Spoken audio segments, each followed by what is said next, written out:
Fiche 5, lecture de notes. Était à travailler pendant les vacances, c'était une révision, le 1, le 3 et le 4. Cette vidéo permet aux parents de voir un petit peu le niveau de votre enfant en ce qui concerne la lecture de notes. Votre enfant doit pouvoir lire sans accrocher.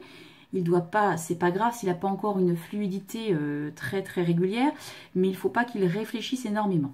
Je vais vous montrer un exemple en faisant l'exercice 1 où nous avions encore 2 notes que nous avions apprises, donc qui sont écrites. Je vous rappelle qu'il est interdit absolument d'écrire le nom des notes en français dessous, sinon votre enfant va lire le français et non la musique. Alors, on fait l'exemple de l'exercice 1. Votre enfant doit lire à peu près, plus ou moins, comme je vais le faire. Ré, fa, ré. Fa, fa, ré. Ré, ré, fa. Fa, ré, fa. Etc. S'il fait plus vite, c'est très bien.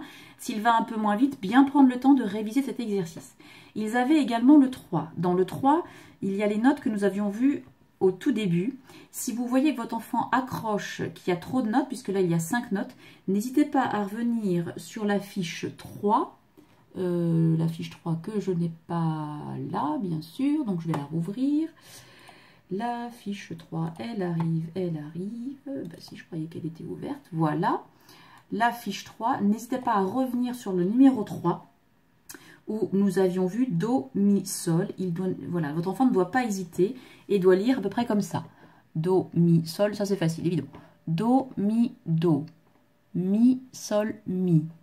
Mi, Do, Mi, etc. Parce que dans les exercices donc suivants, sur la fiche 5, le numéro 3, nous mélangeons les 5 notes. Do, Ré, Mi, Fa et Sol.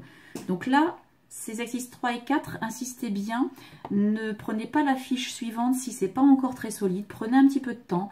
Il vaut mieux construire vraiment la lecture de notes sur des choses solides plutôt que d'en ajouter plein et au final de ne pas avoir du tout de fluidité. Donc, pour l'exercice 3, toujours des petits paquets de 3 notes. Donc, il peut prendre le temps de lire une fois dans sa tête, bien sûr. Et on aura Mi, Fa, Sol. Sol, Fa, Mi. Fa, Sol, Mi. Do, Ré, Mi. Ré, Mi, Do. Ré, Do, Ré. Sol, Fa, Sol. Ré, Sol, Do. Donc dans l'exercice numéro 3, la lecture est toujours par petits paquets. Dans le numéro 4, les notes sont toutes écrites de façon distante, à égale distance. Donc ça ne veut pas dire qu'il faut lire vite, mais il faut lire de façon régulière. Donc on prend approximativement un tempo, on n'est pas obligé de le faire vraiment avec une pulsation, mais l'idéal c'est de faire à peu près ceci. Do, Ré, Mi, Fa, Sol, Fa, etc. Si votre enfant va un petit peu vite, ce n'est pas grave, mais surtout, j'insiste, n'hésitez pas à le refaire, à le garder, à le réviser, hein, et toujours bien revenir en arrière si on n'est pas sûr.